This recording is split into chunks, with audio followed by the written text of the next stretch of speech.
Today's readings from the book of Leviticus and the Gospel of Mark invite us to consider the historical context in which people were labeled unclean, the legal prescription for biblical leprosy, and the personal and social consequences of that label for the men who were declared lepers.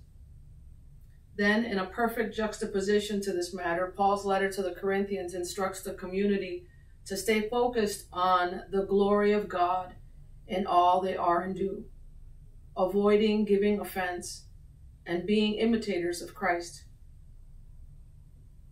In reflecting on these readings, I would first like to provide a little background to the diagnosis of biblical leprosy as a disfiguring skin disease that plagued many people in ancient Mesopotamia and carried with it the personal and social consequences of being outcast, because this was believed to be a very contagious and stigmatizing ailment.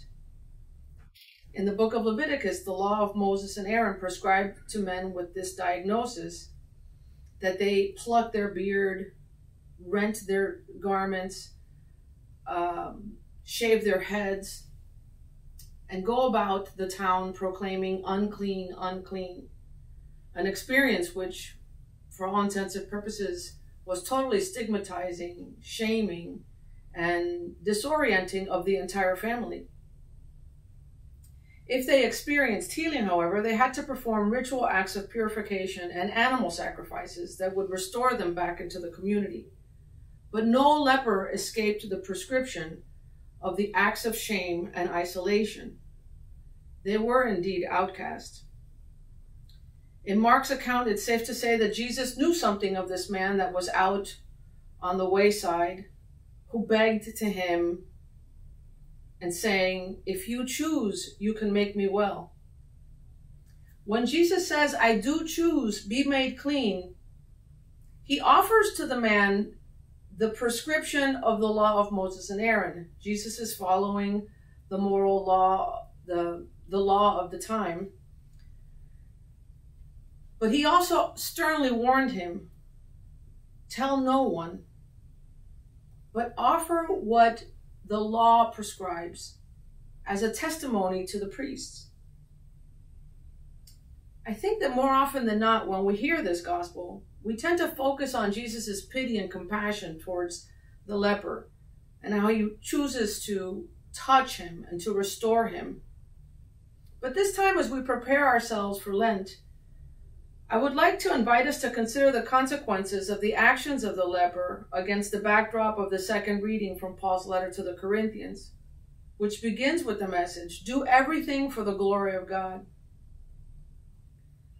I find it utterly ironic that the man who was outcast, whose bodily integrity is restored, completely ignores his legal obligation to the law of Moses and his moral obligation to keep the confidence that Jesus asked him to keep.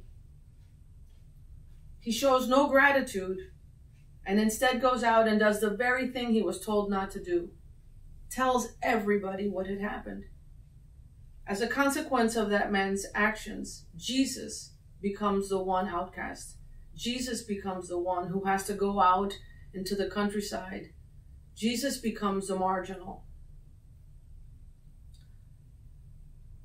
This reading is full of ironies, and I couldn't help but think about how we're living in a time of severe irony. And last week, I took a picture of such an irony as I was driving in my car, and the car that was in front of me on the window had a sticker that said, "My family." And my family consisted of a semi-automatic weapon, a shotgun, an Uzi, and 2 little pistols. The license plate, the Florida plate, said, "Choose life." And I wish I were kidding, but to add to that, hanging from the rearview mirror of this woman's car was a rosary. And I think about that irony when I think about the dynamics that are found in this reading as well.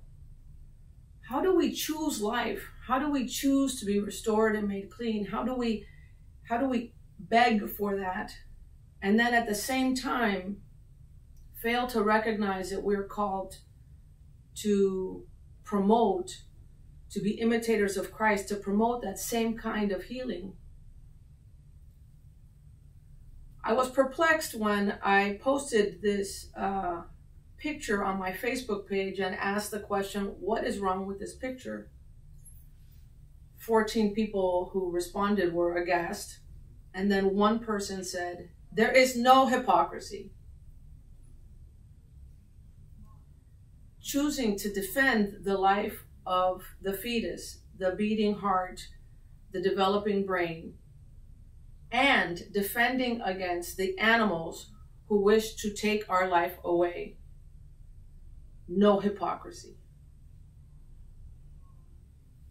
In some ways, I thank this person for articulating such a response, because I think she represents thousands of Catholics who don't find the incongruence in considering the harboring of massive amounts of weapons to be within one's legal right, and not finding the incongruity of how choosing life requires more than just defending the fetus. Of course, it includes that, but it includes also defending the life of the marginal, restoring the life of those who have been deemed unclean, restoring the life and reaching out to those who have been cast out and considered shameful, unworthy. So in this Lenten season, perhaps instead of giving up chocolate or giving up some quotidian habit of ours, we might instead consider Paul's invitation to do everything for the glory of God, to think about how every day we're called to be imitators of Christ, to give no offense to Jew or Greek or the church, to give no offense to the sacred or the secular. Because if we are in fact doing everything for the glory of God, then our very lives, everything we do, is called to be done in imitation of Christ, like Paul. May our Lenten journey be one which challenges, restores, and calls us to be truly living in the Spirit of Christ from life, from womb to tomb.